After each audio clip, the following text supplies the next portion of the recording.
Bon matin à tous et bienvenue à ce café matinal où nous cherchons à développer votre appel. L'appel de Dieu aujourd'hui et pour les prochains jours, nous allons regarder un texte fabuleux, un exemple extraordinaire de quelqu'un qui a été développé dans l'appel de Dieu. Nous allons regarder à comprendre et accomplir l'appel de Dieu dans la vie de Gédéon. Alors c'est l'appel de Gédéon. Nous allons lire dans quelques instants notre intro dans Juges chapitre 6. Vous allez voir rapidement, vous trouvez, allez voir dans votre Bible Juges chapitre 6. Et je vous offre comme lecture d'été ces deux livres des outils de développement.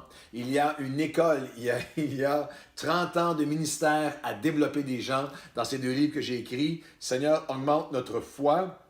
La prière des disciples pour l'accomplissement de leur appel. Seigneur, augmente notre foi et potentiel. Découvrir et développer votre plein potentiel dans Philippiens. Si vous allez sur Amazon, Claude Hood, sur Amazon, vous allez pouvoir commander ces livres-là facilement, les avoir dans vos mains dans quelques jours. En quelques jours, vous allez les avoir chez vous. Et ces livres, c'est le déversement de 30 ans de ministère et plus, 35 ans de ministère à développer des hommes et des femmes pour l'appel de Dieu sur leur vie. Lorsqu'on regarde à l'appel de Dieu, il y a plusieurs personnages bibliques. Chacun d'entre eux, il y a des étapes à leur appel qui sont tellement riches d'enseignements. Mais Gédéon est particulièrement encourageant, particulièrement fortifiant parce qu'il est parti de tellement loin. Il est parti, on va le découvrir ensemble dans les prochains jours, il est parti d'un état, dans un contexte on va découvrir ce matin, mais dans un état où il se sent tellement dévalorisé, tellement faible, tellement sans ressources, tellement blasé, désabusé, cynique, que même lorsque Dieu va lui dire « Je t'appelle vaillant héros », il va commencer à argumenter avec Dieu. Commencer littéralement à dire « Ah oui, si je suis un vaillant héros, pourquoi est-ce que je me retrouve dans cet état? » Et là, Gédéon, c'est celui, la version Ancien Testament, de celui qui ose dire à voix haute ce que nous, on n'oserait jamais dire, mais qu'on a ressenti et pensé. Et on va regarder au contexte, parce que c'est important, le contexte de l'appel de Gédéon, parce que peut-être que vous pensez que votre contexte est tellement difficile, tellement, où l'appel de Dieu peut-être qui a déjà été là n'est plus possible aujourd'hui. On regarde ensemble, même pendant la COVID et tout ce qu'on vit en ce moment, il y a plein de gens qui sont secoués dans leurs appels.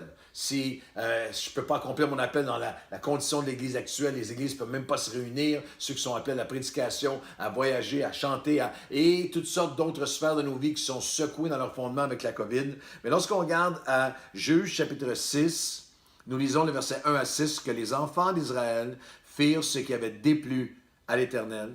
Et l'Éternel, on fait ce qui avait déplu à l'Éternel. Et au verset 2, la main de l'ennemi, par conséquent, a été puissante contre eux. Que littéralement, par leur désobéissance, ils se sont retirés de sous la main de protection de Dieu. Dieu les a laissés aller sous la main de lourdes attaques de l'ennemi par leur désobéissance. Dieu n'imposera jamais sa protection sur nous. Ils sont sortis de sous la main de protection de Dieu. Et elle était puissante pour eux. Et les enfants d'Israël sont en fuite. Peut-être que vous êtes en fuite de l'appel de Dieu. Et ils étaient dans les montagnes, dans les cavernes et sur des rochers fortifiés. Et quand Israël avait semé, Madian montait avec Amalek et marchait contre eux et volait la semence, dérobait, dévalisait toute la semence. Ils montaient avec leurs troupeaux, leurs tentes, ils arrivaient comme une multitude, ils étaient innombrables et ravageaient le pays. Et Israël souffrit tellement, fut tellement malheureux, arrivant à un point de tel désespoir, verset 6 de Juges chapitre 6, à cause de cet ennemi qui les dépouillait, que les enfants d'Israël crièrent à l'Éternel. C'est un contexte où la main de l'ennemi était puissante, lourde contre eux. On traverse toutes ces saisons où, comme si la main de l'ennemi est particulièrement à l'attaque contre nous, contre nos enfants, dans notre famille, attaque contre mon ministère, mon appel, attaque. Il y a une main lourde. Peut-être que vous êtes dans une saison où il y a une main lourde qui est contre vous, qui détruit. L'ennemi a détruit, verset 3 et 4, la production du pays, tout ce qu'ils avaient semé et bâti. C'est ces terribles cycles dans nos vies où on se retrouve que j'ai travaillé fort, imaginez on a semé, on a préparé, on a travaillé fort, la récolte commence à monter, et alors que je suis près de la victoire, je suis près de l'accomplissement, il me semble qu'on arrive à quelque part, l'ennemi vient et semble voler tout ce qui avait été semé. Un sentiment de j'ai travaillé tellement fort à mon mariage et regarde ce qui arrive. J'ai travaillé tellement fort dans mon entreprise, dans ma carrière, dans mon ministère. J'avais tout préparé. Il y a beaucoup de gens en cette année de COVID, de pandémie. Il y a beaucoup d'églises, beaucoup de pasteurs. Moi, je parle à des dizaines et dizaines de pasteurs et on a même les pasteurs de notre mouvement avec qui on a des Zooms à chaque semaine. Et à Nouvelle Vie, c'était comme ça. On sentait janvier, février, mars qu'on avait tellement préparé une année extraordinaire et là, tout change. Ils détruisirent la production du pays. Tout ce qu'ils avaient semé, tout ce qui semble avoir été volé. Mais je veux vous dire aujourd'hui que nous servons le Dieu qui redonne ce que nous croyons qui a été volé. Que l'ennemi, il y a une saison où tu sens que ce que tu as bâti a presque été enlevé. L'ennemi campait en face d'eux.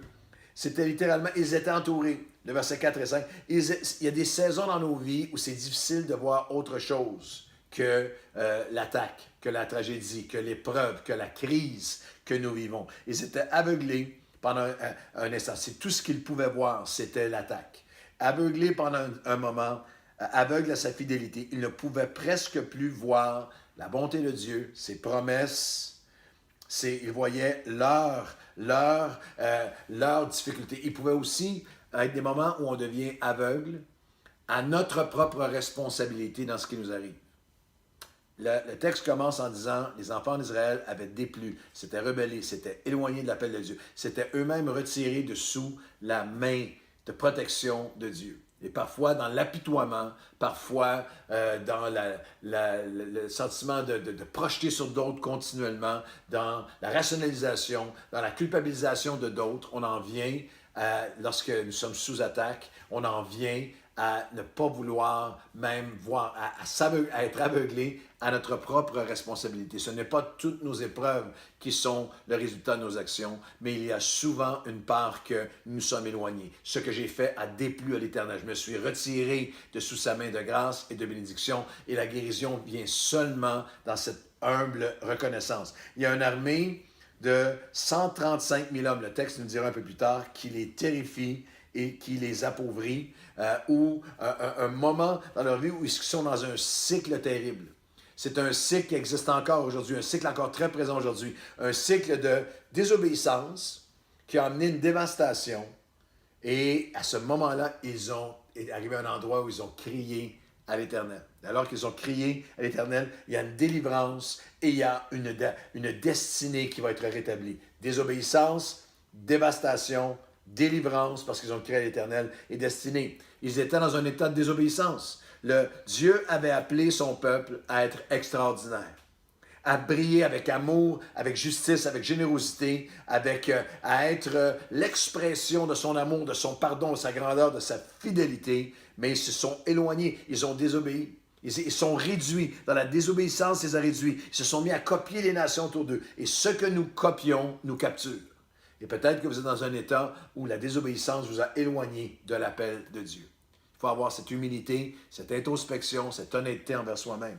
Et Gédéon est caché, il y a une dévastation. Le lieu où il se trouve est un lieu qui veut dire désert, un lieu où ils ont fait le mal devant Dieu, et là ils se retrouvent dévastés. Mais il y a heureusement le verset 6 où on dit que dans cet état, ils ont assez souffert pour crier à l'Éternel.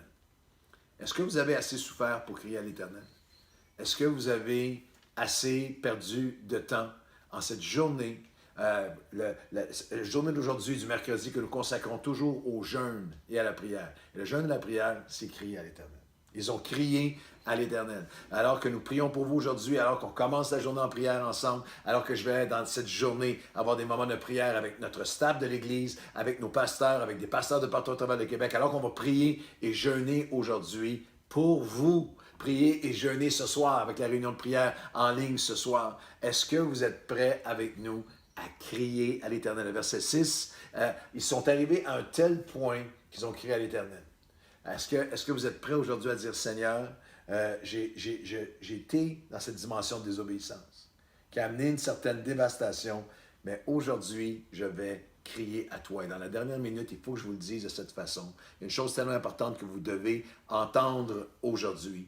C'est une chose qui est tellement, qui a toujours été, qui sera toujours la chose la plus importante, quel que soit ce que vous avez fait, où vous avez été, comment vous avez été éloigné. Lorsque vous allez crier à l'Éternel, Dieu répond toujours à ce cri. Il ne refusera jamais. Il va toujours répondre au cri. Parfois, Dieu nous aime trop pour nous permettre d'échapper perpétuellement à certaines conséquences de nos actions. Il va permettre certaines conséquences de nos actions pour nous ramener, pour nous parler, pour nous faire réaliser.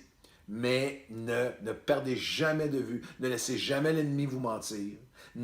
N'oubliez jamais, ne fermez jamais vos yeux, vos oreilles, votre cœur à cette notion, quel que soit où tu as été, si je crie à l'Éternel. J'étais en désobéissance et dévastation, mais ils ont crié à l'Éternel et la délivrance et la destinée a été rétablie. Alors aujourd'hui, en ce jour de jeûne et de prière, est-ce qu'on peut crier à l'Éternel ensemble? Seigneur, nous crions à toi aujourd'hui.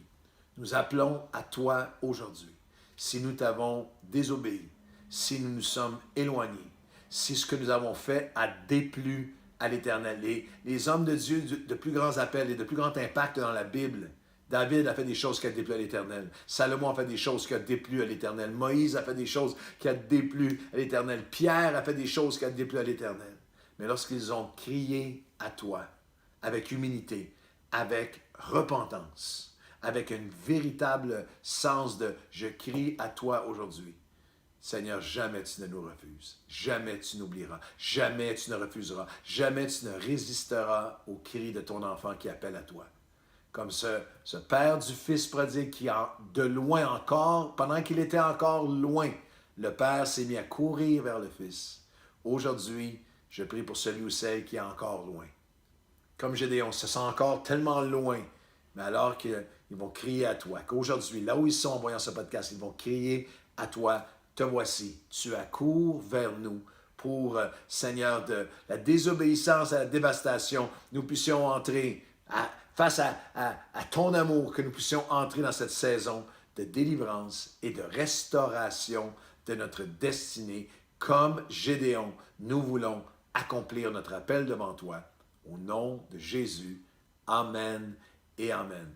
J'ai crié à l'Éternel et il m'a répondu. Il m'a délivré de toutes mes frayeurs. Aujourd'hui, criez à l'Éternel.